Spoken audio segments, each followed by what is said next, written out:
Welcome to edit your soul with Jesus. آج اپنے ہدایت اور رہنمائی کے لیے دیکھیں گے ملاکی کی کتاب اور اس کا پہلا باب۔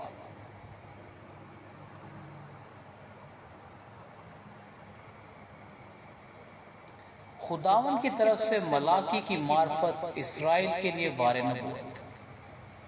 خداوند فرماتا ہے، میں نے تم سے محبت رکھی تو بھی تم کہتے ہو تو نے کس بات میں ہم سے محبت ظاہر کی؟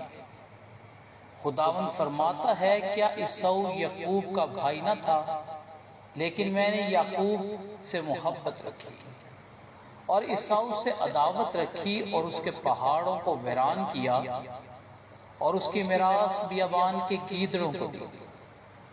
اگر ادوم کہے ہم برباد تو ہوئے، پر ویران جگہوں کو پھر آ کر تعمیر کریں گے، تو رب الافواج فرماتا ہے، اگرچہ وہ تعمیر کریں پر میں ڈھاؤں گا اور لوگ ان کا یہ نام رکھیں گے شرارت کا ملک، اور خداوند جن پر ہمیشہ خدا کا قہر ہے۔ اور تمہاری آنکھیں دیکھیں گی اور تم کہو گے کہ خداوند کی تمجید اسرائیل کی حدود سے آگے تک ہو۔ رب الافواج تم کو فرماتا ہے، اے میرے نام کی تحقیر کرنے والے کاہنوں، بیٹا اپنے باپ کی اور نوکر اپنے آقا کی تعظیم کرتا ہے۔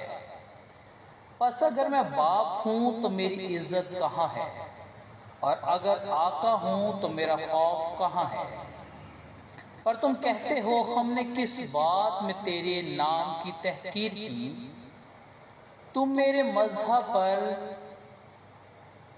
ناپاک روٹی گزرانتے اور کہتے ہو کہ ہم نے کس بات میں تیری توہین کی؟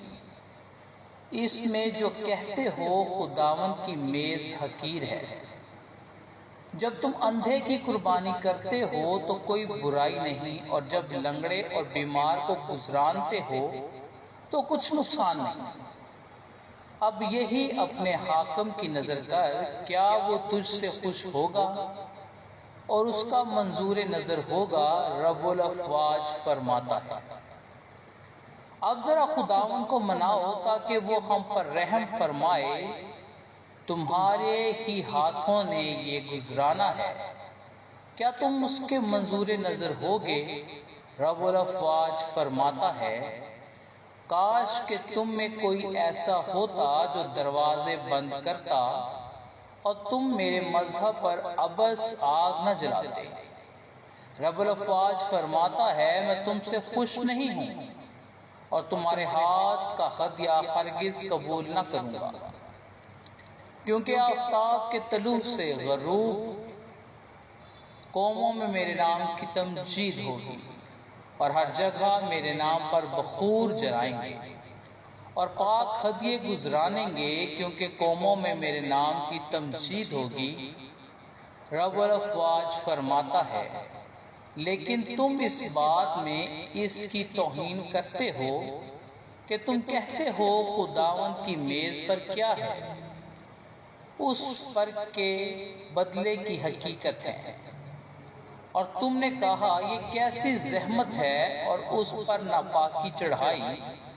رب الافواج فرماتا ہے، پھر تم لوٹ کا مال اور لنگڑے اور بیمار ذبیحے لائے اور اسی طرح کے ہدیے گزرانے۔ کیا میں ان کو تمہارے ہاتھ سے قبول کروں؟ خداوند فرماتا ہے، لعنت اس دغاباز پر جس کے گلہ میں نر ہے، پر خداوند کے لیے عیبدار جانور کو نظر مان کر گزرانتا ہے، کیونکہ میں شاہ عظیم ہوں اور قوموں میں میرا نام مخیب ہے۔ رب الافواج فرماتا ہے۔ خداوند کے زندہ پاک کلام کا پڑھا اور سنا جانا ہم سب کے لیے باعث برکت ہو۔ آمین۔ Welcome to edit